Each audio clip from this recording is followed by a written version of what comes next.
Hello, how are you, beautiful and handsome viewer? My name is Constance in the cinema, and I go as Ribbon Nema in all my social media platforms. And I welcome you to our Ladies Corner. Today, I'm going to be alone and sitting in for Malan, and the other guests who are supposed to join us, but due to some one, two, three inconveniences, they wouldn't make it. And our today's topic is going to be self-worth. Self-worth in the sense that of you as a lady, you as a young woman, you as a mother, as a grandmother, need to have in yourself so that you can continue living life peacefully, living life when you understand yourself, living life knowing what you're doing, and also having that worth inside you and not like depending on other people, depending on your surrounding and your environment to be able to give you the kick or the oomph to be able to live as you walk through this earth. So I'm going to begin with a little story about myself. I'm a girl who has been to many places being young, and I joined boarding school at a very young age. And I have cousins, a sibling. I only have one sibling, and it's a he. So I grew up around people who were girls because I went to girls schools both in primary school and high school. So most of the time nilikuwa nimesurroundiwa na madem, but sasa unajua ukisurroundiwa na madem, you growing up as a young girl, changes za mwili zina come through. Kuna tu ile pressure ya wewe like you want to fit in, unataka kukua like ule dem kidogo kidogo. Unaona kuna wale madem wenye au ndio wale madem, so you tend not like to believe in yourself so much, knowing that apart from each and every girl being beautiful, being wonderful, and also being blessed in very many different ways, also you are perfect just the way you are.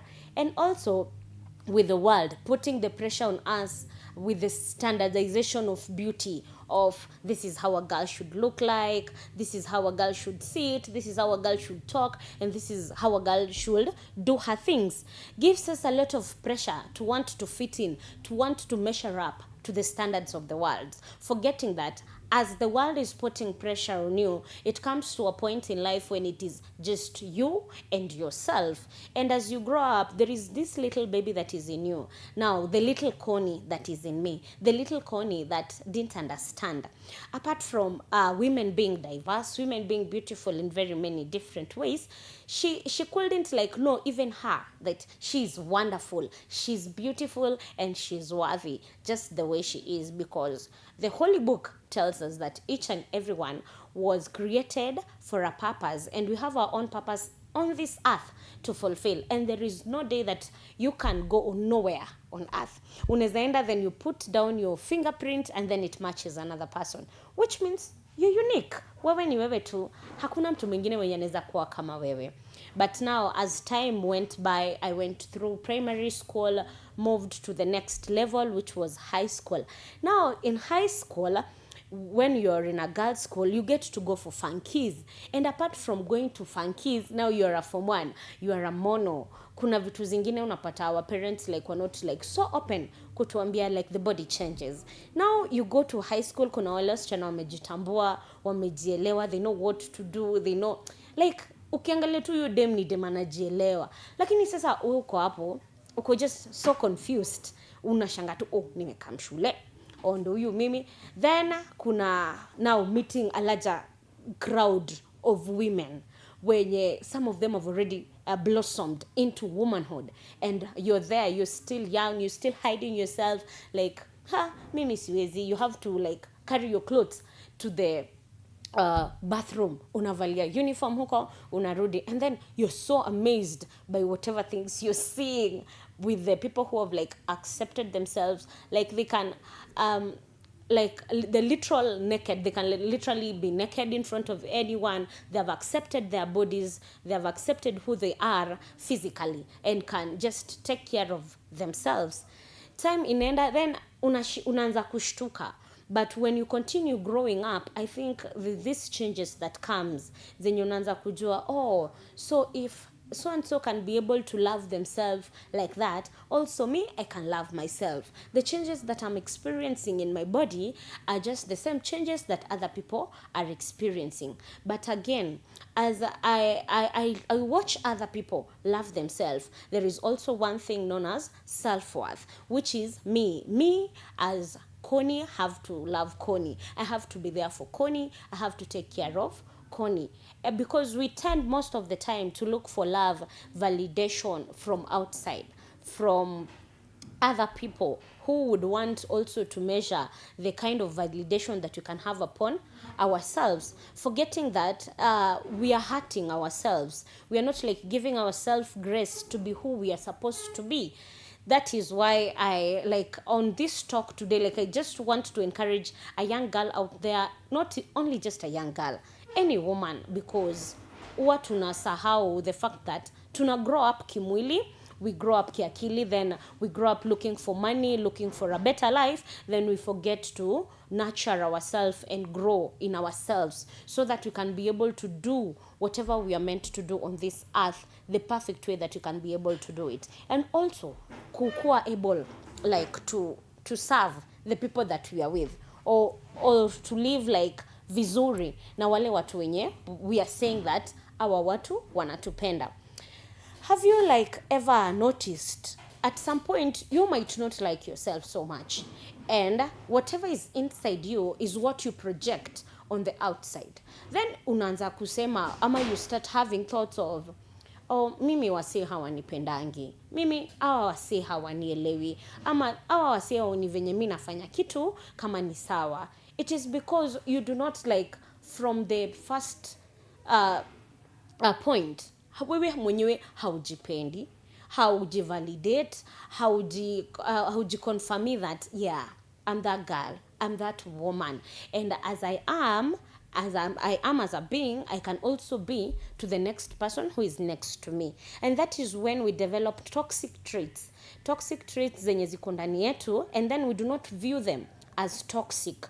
We see them as like hate that we are receiving from other people, forgetting that it is coming from us.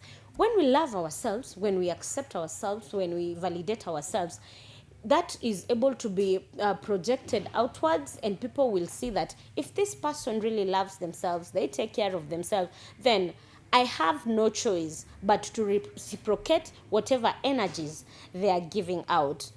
So I came to understand that first I need to have a meeting with Connie, call myself to a meeting, because there is a me that exists, the conscious mind that each and every human being can be able to see. And then there is that subconscious mind in me. So that is also another living being that is in me that needs to speak to me. So I had to call myself to a meeting and talk to myself through all the things that I used to feel like are not like worth it. Like I don't love my body, but what body do I love?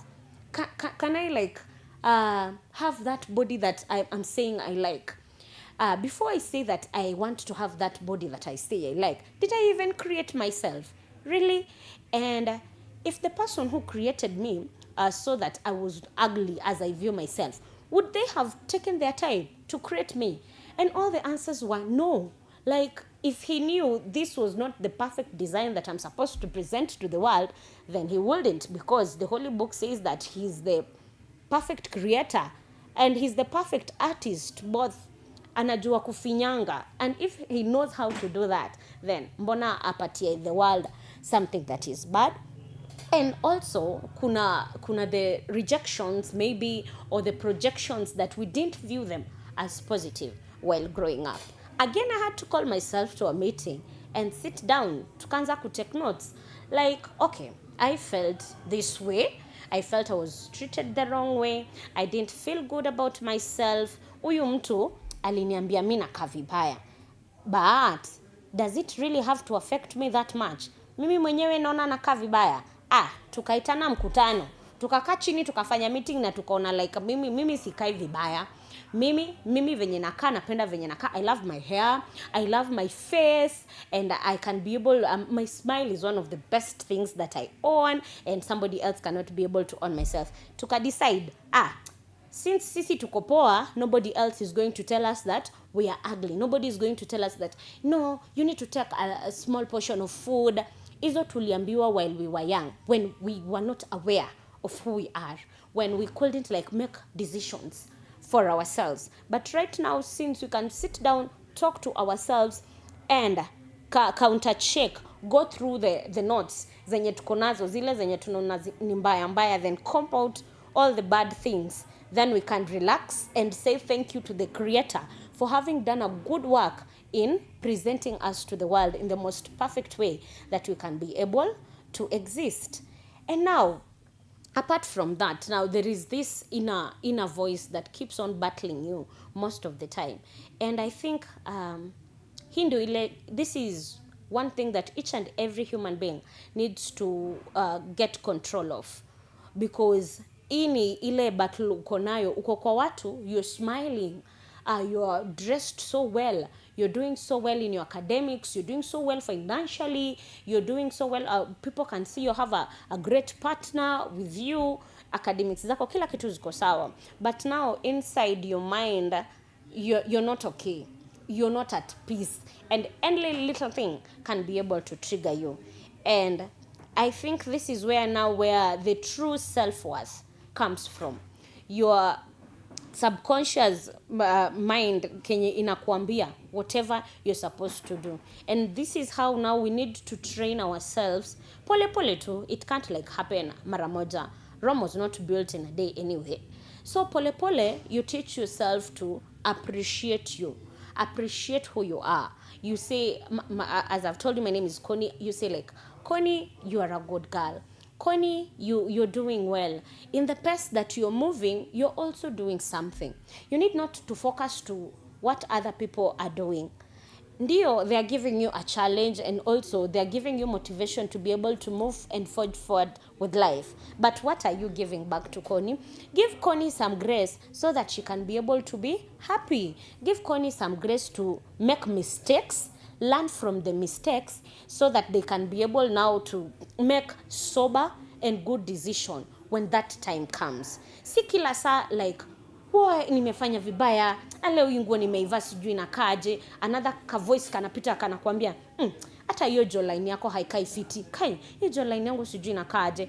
No, those moments will be there. They will come. Negativities zita lodge in our minds and in our heads when we feel the pressure to become what people want us to be on the outside world. But what do we tell ourselves? We give ourselves grace. Tunajitrain pole pole to appreciate who we are, to give space to our mind to be able to live out in the wild, so that kitu chochote kenye kiko kinakuja kutusumbua hapa kwa dunia sasa ile tunaishi, we can be able to conquer it. Another thing that I think we need to learn so that we can also develop self-worth is accepting that we have toxic traits in us and we make mistakes. And when people correct us, no matter the tone that they might use to correct us, because people are built differently, they are not doing it so that they can diminish us, so that they can make us look like trash, like apana, we can't exist. Since we've trained ourselves to be able to accept ourselves and to listen to our inner voice and appreciate ourselves, now we take the corrections positively. We take people's mistakes and filter out whatever can be perfect for us as individuals. Before now, we move even to the next people who are around us. We take that and filter it out and tell ourselves, Connie, you've been using a vulgar language towards people. Is this good?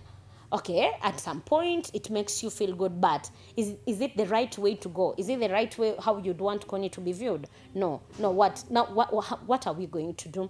Pole pole, we are going to make changes on our vocabulary. We are going to see what kind of vocabularies are we going to use when we are by ourselves and when we are with people. Somebody stood up in the midst of everyone and decided to humiliate me. To them, it felt like a humiliation. I also felt humiliated. But what can I be able to gather from this type of humiliation that I've received from this person, so that I can be able to build myself, ndio the next time nisijiposition in a place ya kukua humiliated, because we run our own lives. We are our own bosses. We are our own voices. We are our own minds. So the moment now you learn to get to control yourself, to control your whole being, it is going to be very easy to deal with human beings. For example, if somebody is just vulgar, if somebody just generates hate in whatever thing that they're doing with their life, since you've mastered the art of being in control of your life and knowing that whatever energy another person is going to carry is not going to ruin me or is not going to ruin my day, is going to help you so much to be able to go through your days, through your months, your weeks, and your years as you're meeting people all through. And then another thing that I learned is to make yourself available for opportunities. As you're making yourself available for opportunities, give yourself room to make mistakes, or maybe even choose the wrong opportunities. As you're giving yourself room, you've made the mistake. You've made the mistake, and the mistake will not like weigh you down. You will realize that hapa nimeblanda, na juu nimeblanda, I need to look for a better way to be able to handle the mistakes that I've made, the opportunities that I've been receiving. Hii opportunity ime come my way. You tell your inner self, I can do it, or I can try and see if I can be able to do it. Because as humans, kuna vitu zingine tuko nazo kama talanta, zingine we have to learn like how to handle them, how to maneuver through them, or to work ourselves through them. And zingine, they're just opportunities that you can do it just because you're human. So unaenda to the making yourself open for the opportunity, and then giving yourself chance to make mistakes in the space that you're in, so that you can be able to learn. Ndio ukigrow up, ukiendelea kukua mtu mkubwa, you will know how to handle different situations. There is a famous writer, her name has just slipped my mind, but she said, most of us are just growing up and then running into marriage. Not getting married because we are at the age of being married, but and we are supposed to raise families, but we're just doing it because our bodies have grown, our years have gone. Like, I'm no longer 10, I'm no longer 15, I'm no longer in my 20s, I'm here already, 30s are knocking, I have like to get a baby. You need to understand yourself first before you get that baby into your life. What are you going to give to this baby? What is this baby going to learn from you? You're getting a husband. Yes, this is a whole human being that has been raised differently in an entire different family, in an entire different setting. And you have to come together to raise another whole human being.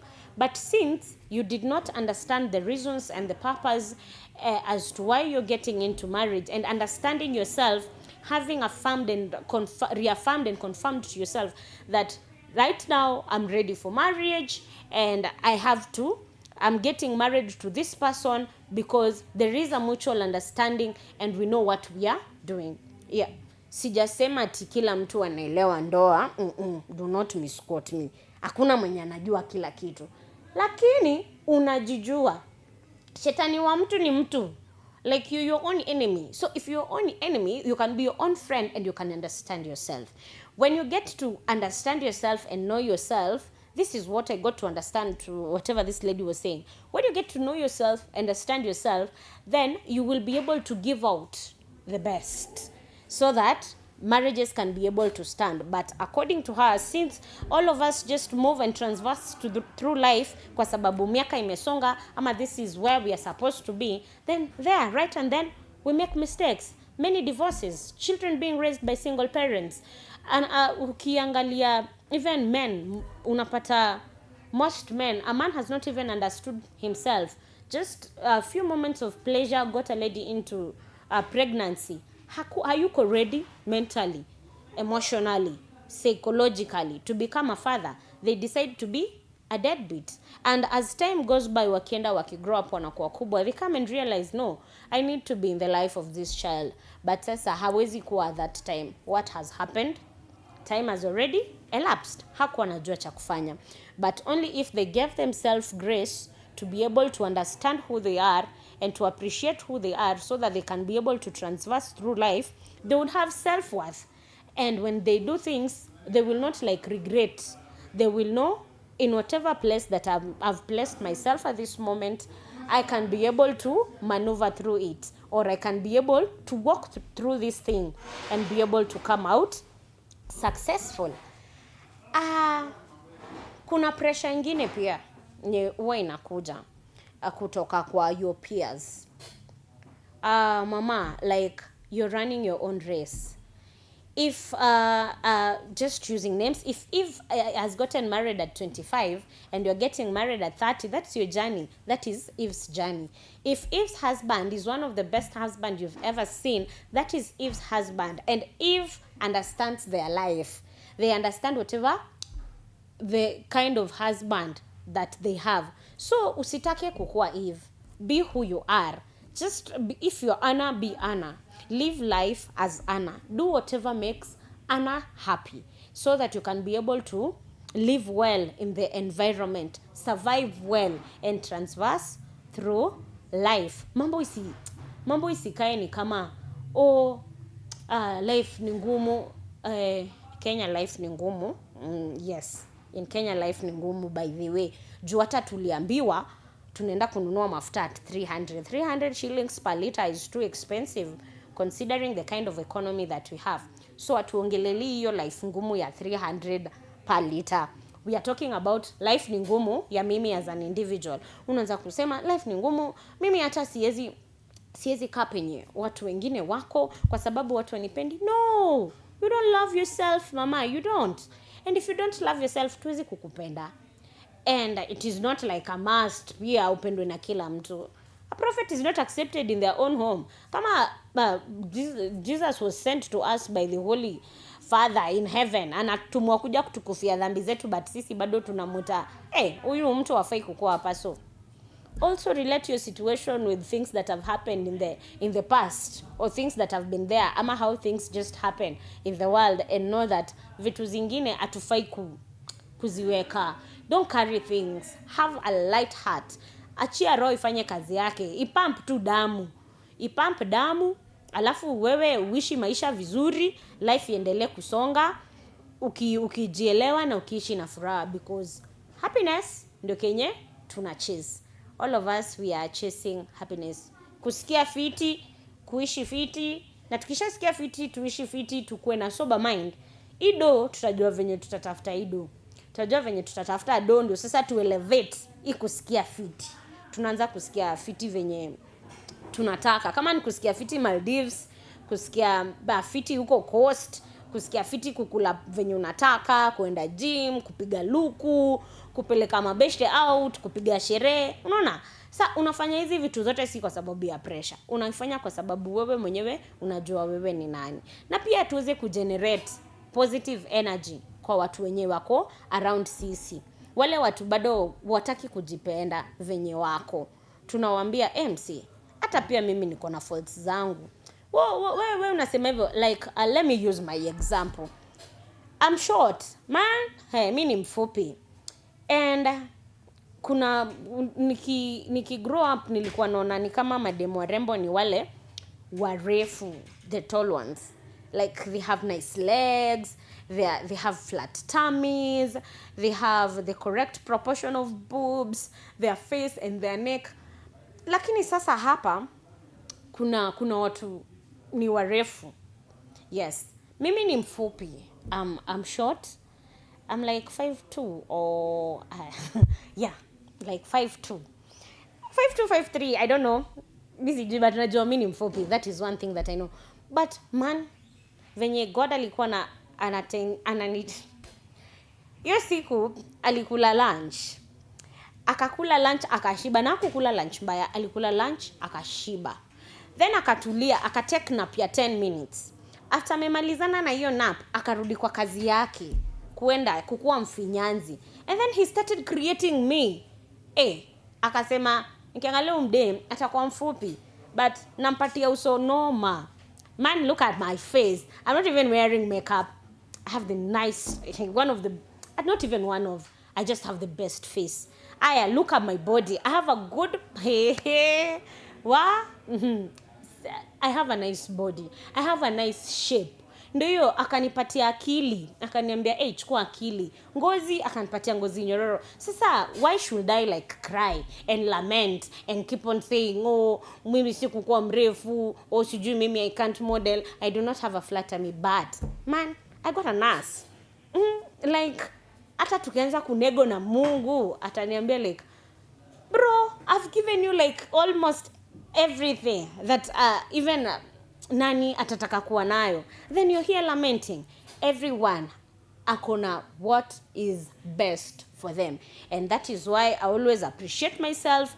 Na hiyo fupi yangu, people call me like, watu wakinita wakiniambia we kafupi. Kwanza to add on it, I use spectacles, I'm short sighted. Unaitwa hadi macho. Kitambo used to look at someone, unanita macho, why are you saying that? Mbona unanita macho? But right now they're just appreciating the fact that my glasses are beautiful. I have nice eyes and I'm hiding them. They would want to see my real eyes without glasses on. Unanitaka fupi. Yes, I'm the shortest. Na Sauti Sol wakaamua kuongeza na kuharibu. Wakasema short and sweet. Hakuna kuongeza, hakuna kuondoa. So, in whatever form you come in whatever shape, in whatever thing that you might be seeing as a limitation that you have, there is somebody somewhere really, really, really wanting to have that.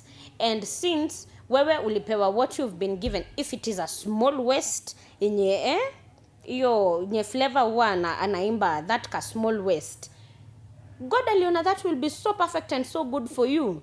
Be grateful and appreciate whatever you have and flaunt it however you want. Flaunt it kwa sababu pia as time goes by tunaendelea tukikua.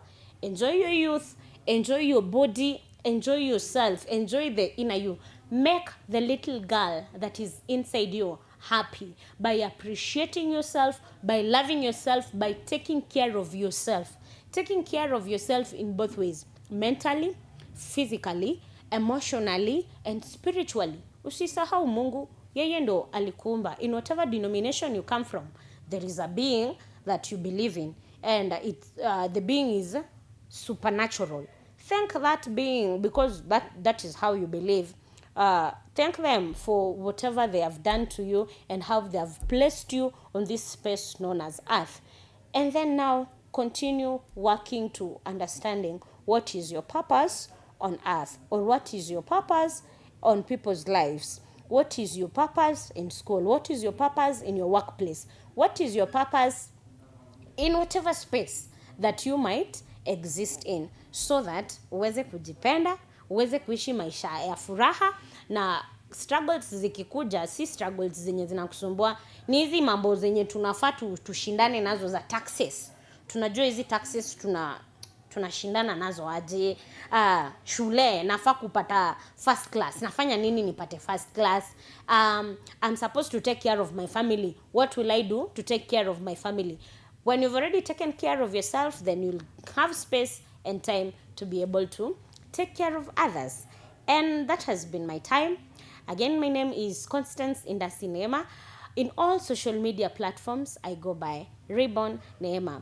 This has been Ladies Corner, and I've had mad and much fun to interact with you. Comment, like, share, and let us continue the conversation on our walls. See you next Wednesday. Adios. You're watching ABC Media.